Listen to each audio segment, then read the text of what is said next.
So,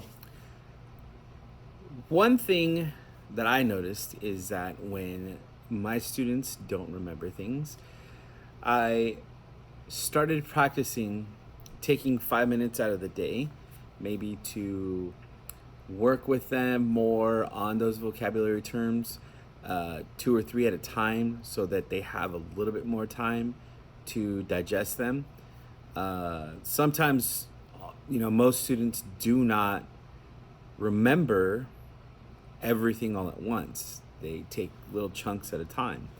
So it's a lot easier to spread it out in smaller increments than it is to all try to make them digest it all at one time. So maybe you could try working on 5 minutes a day before, right? Like the week before, just work on 5 minutes a day, something that you're going to start working on the following week, right? So that way, by that time, it's ingrained in their heads, they remember it, and you go over it, over and over again. So it's repetition. So they remember those things. It's like when I had an issue with my students doing bad on spelling tests. So I decided to not only send home something with the parents, letting the parents know, hey, can you please help at home, right? To help your students, because I've noticed there's been a drop in grades in spelling tests, and maybe they can get some help at home. Not only did that help, but taking those 5 to 10 minutes, probably around each lesson, because you have your lesson plan of every day. So usually between the reading and the writing, we had about 5 to 10 minutes in there that I would kind of go over, talk about the spelling words, and get them to remember those things.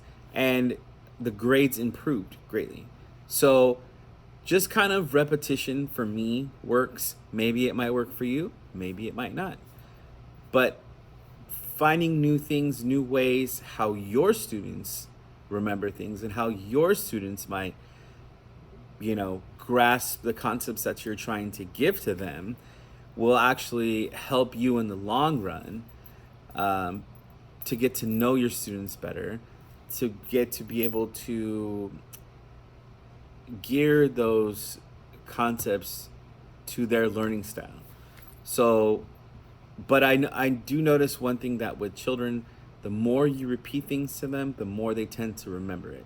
So even taking 5 to 10 minutes out of your time in that lesson or the end of that lesson will always and greatly help. Because, like I said, repeating things to kids and helping them remember these things will help them and will help you, because then you won't feel like you're failing them, and you'll feel more accomplished in the fact that you're helping them learn more, right? And you're teaching them a good study habit, right?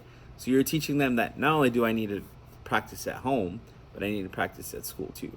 So being able to practice those things at home and in the classroom teaches them not only how to remember, but also teaches them a learning process, right? So, with that being said, hopefully that helped. Hopefully that can help you and your students. And we'll talk next week. See how that goes.